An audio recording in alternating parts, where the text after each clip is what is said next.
ஆரம்பிக்கப்பட்டு 15 ஆண்டுகளுக்கு மேலாச்சு. 15 ஆண்டுகளாக மேலாக இது இந்த சட்டக்கல்லூரியில் மாணவர்களுக்கு விடுதி இல்லாமல் இருந்தது.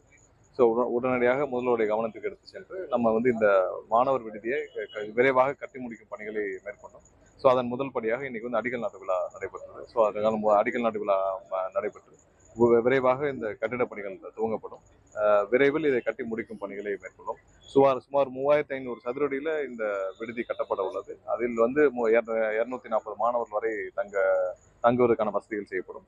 ஸோ விரைவாக இந்த விடுதி கட்டி முடிக்கும் பணிகளை மேற்கொள்வோம். ஏன்னா பல ஆண்டுகள் போன வருஷமும் மாணவர்கள் பல இடங்களில் போராட்டம் பண்ணியிருக்காங்க. ஏன்னா வெளியூர்லேருந்து வர மாணவர்கள் இங்கே தங்கி படிக்க முடியாமல் வெளியில வாடகைக்கு ரூம்ல தங்கியிருக்காங்க.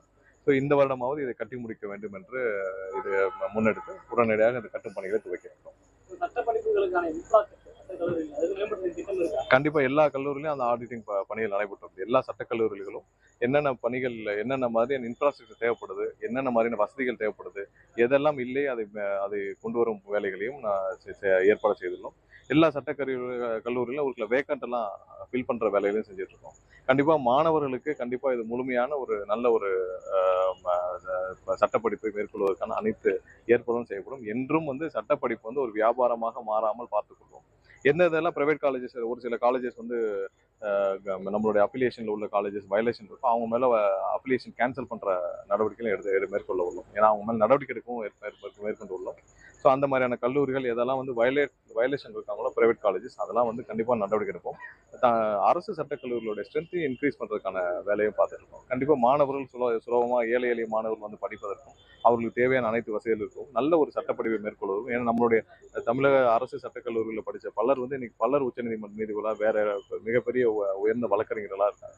ஸோ அதனால இங்கே தேவையான கல்விகள் இங்கேயே இருக்கு.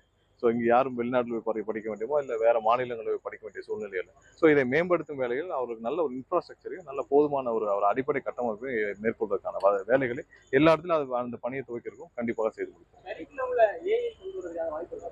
இல்லை தேவையான இடத்துல அவங்களுக்கு இப்போ ஜட்ஜ்மெண்ட்ஸ்ல ஏஐ கொண்டு அவங்க இருக்கிறாங்க.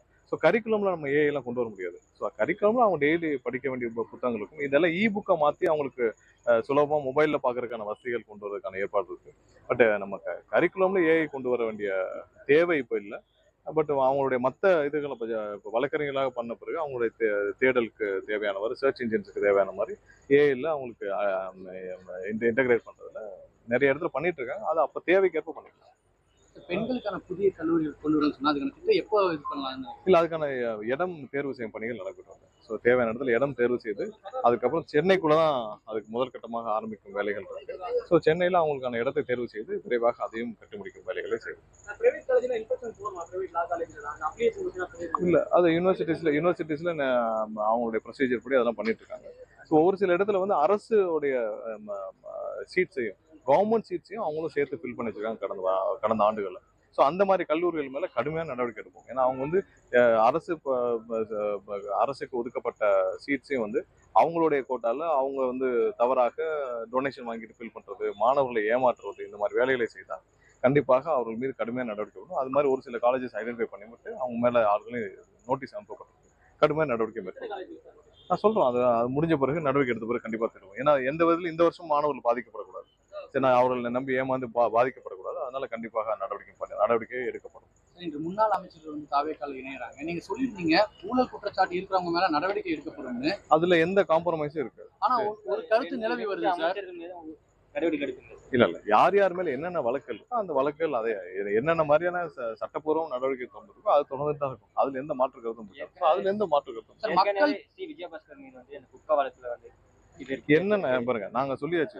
நிறைய பேர் ஒவ்வொரு மாவட்டத்திலும் ஆயிரக்கணக்கானோர் சேர்ந்துட்டு இருக்காங்க. ஆயிரக்கணக்கான மக்கள் சேர்ந்துட்டு இருக்காங்க. நிறைய கட்சியினர், மாற்று கட்சியினர், எல்லா கட்சியிலும் சேர்ந்துட்டு இருக்காங்க. ஸோ அவர்கள் சேர்வதில் எந்த தயக்கமும் இல்லை. ஏன்னா இன்னைக்கு அதிமுக, திமுக அதுல அரசியல் எதிர்காலமே கிடையாது. அவங்க அரசியல் யாரும் நம்பி பயணிக்கணும்னே தெரியாது. அந்த சூழ்நிலையில் கண்டிப்பாக கட்சியை நோக்கி சேர்றது. பட் அதனால எந்த விதத்திலையும் எங்களுடைய முதல்வரின் அந்த ஸ்டாண்ட் எந்த விதத்திலையும் ஒரு கரப்ஷனுக்காக யார் இருந்தாலும் அதுல காம்ப்ரமைஸ் இருக்காது.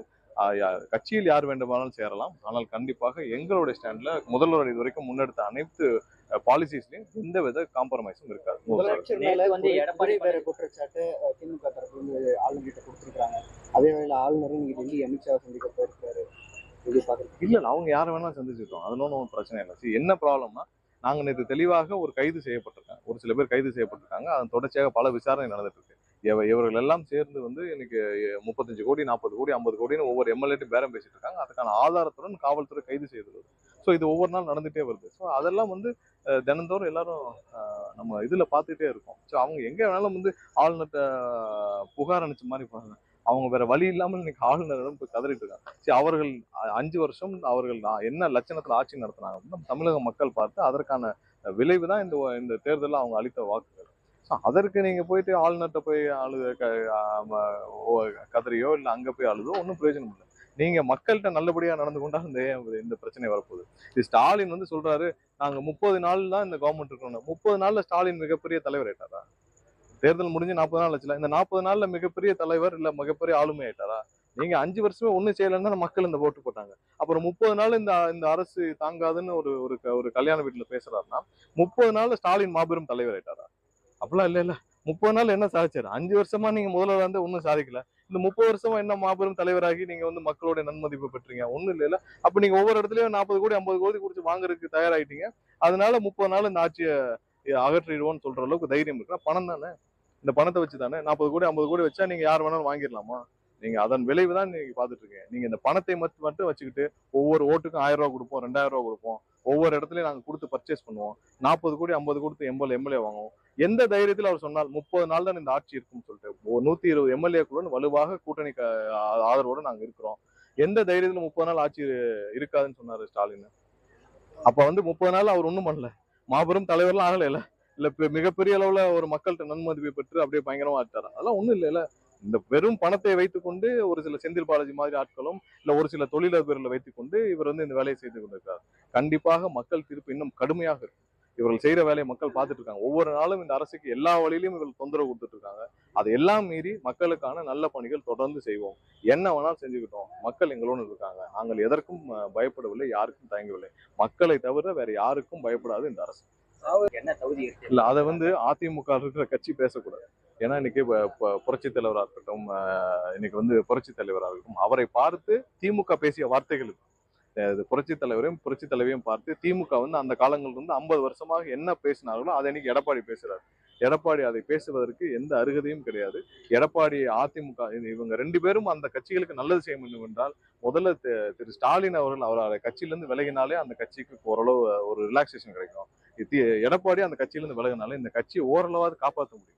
அவங்க அந்த கட்சிக்கு கடைசி ஏதாவது நல்லது செய்யணும்னு நினைச்சாங்கன்னா, அந்த கட்சியை காப்பாற்ற நினைச்சாங்கன்னா திரு ஸ்டாலின் அவர்கள் குடும்பமும் அங்கிருந்து விலக வேண்டும். திரு எடப்பாடியும் அவர்கள் குடும்பம் விலகினாலே விலகினாலே அந்த கட்சிக்கு ஏதாவது நல்லது செய்ய முடியும்.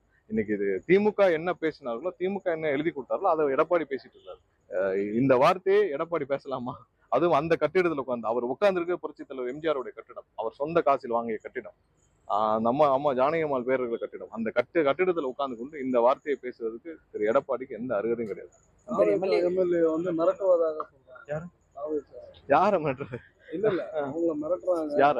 எம்எல்ஏக்கள் கண்டிப்பா அதனாலதான் சொல்றேன். இவங்க வந்து இன்னைக்கு திமுகவும் திமுகவை சார்ந்தவர்களும் மிரட்டுறதுனாலதான் இந்த புகாரே ஆயிருக்கு.